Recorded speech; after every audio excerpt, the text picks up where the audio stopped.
Imagine, transform, paint, create. Welcome to Topaz Studio, the future of creativity.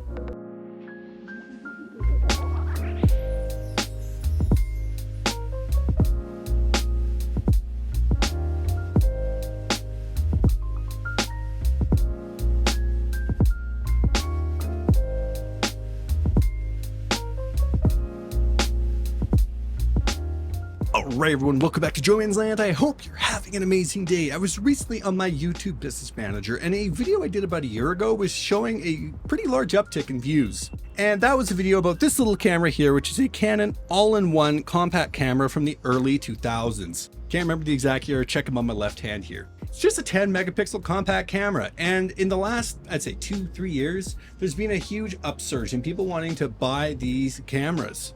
Mostly for two main reasons. Number one, the costs are usually quite affordable, and number two, the versatility and image quality.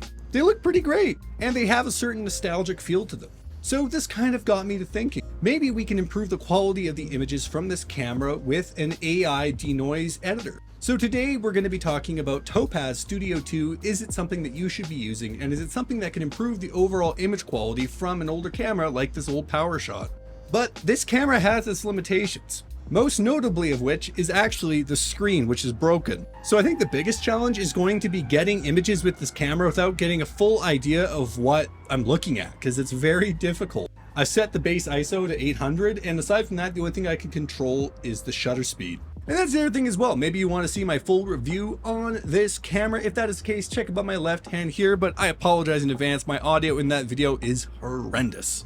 But that's enough moaning. Let's get out to the mean streets of Calgary where we'll do some daytime street photography with this camera. And then once the sun gets a little bit lower, we will do some patio low light shots from here. Then we'll kick them all into Capture One. I know you're thinking this video is about Topaz. Yes, it is. I like the presets a bit more on Capture One. So what we'll do is edit all of them in Capture One to start. You won't see that part. Then we'll kick them in one by one into Topaz, and we'll see whether or not we're able to improve the overall image quality of shots taken with an older camera such as this. Let's go.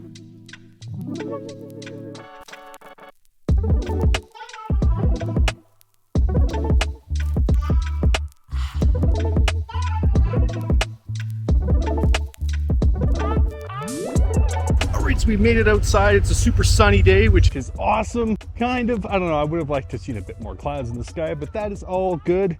I've already done a fair amount of shooting today with this old Canon Powershot. It's a challenge, you know, not being able to see what's actually going on the back screen because I damaged it years ago. It makes it really hard to compose an image, but we're shooting at a max ISO of 800.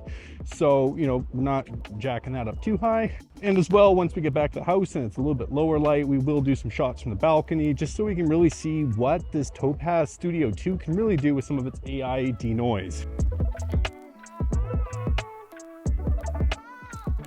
All right, we made it inside. I have since taken the photos off of this camera. We'll do a quick editing montage of kicking them into Capture 123 Enterprise.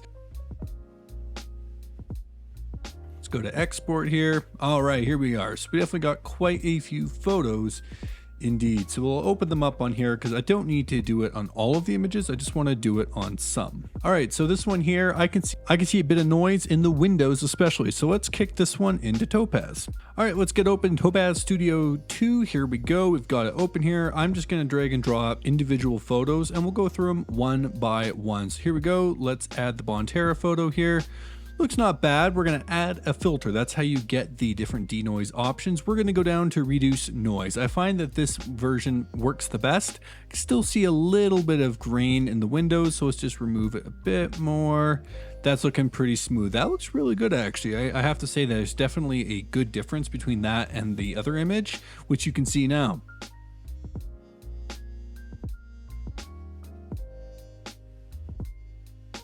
And this time, let's change it up. Let's try using the AI clear and see what happens. It takes a second to process, no big deal. Ooh, that actually did a really good job. I'm impressed with that. Let's try enhancing the sharpness. Let's see what happens. You don't want it to look too sharp. Okay, you know what? That's not bad.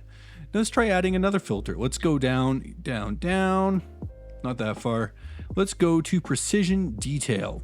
So this, you're able to enhance details and shadows in certain areas, which is pretty cool. So let's go with medium. Let's see what happens. Ooh, that's interesting. I don't think I want to play with that too much. Let's see what the boost does. Okay, that just makes it punch a little bit. That's interesting. Let's go to the lighting. Let's go with shadows.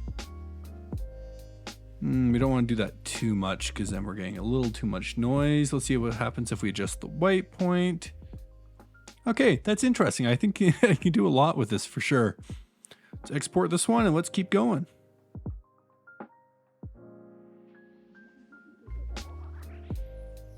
I think yeah, definitely a bit of noise on this one, but I'm going to go back to the reduced noise because I just really like this version.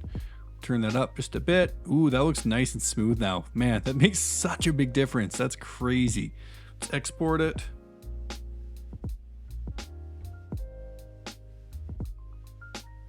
All right, folks, well, I hope you enjoyed this video. I have to say that overall, I was really impressed with a couple things. Number one, the quality of the images, even before processing, coming out of this little camera. I think the first time I shot with this, I was so focused on reviewing it, I didn't really get a chance to focus more on composition and actually using the camera as opposed to reviewing it. So using it a second time, where I was just focused on getting good photos, I was really blown away at how great it was, especially considering I couldn't even see on the back of the screen.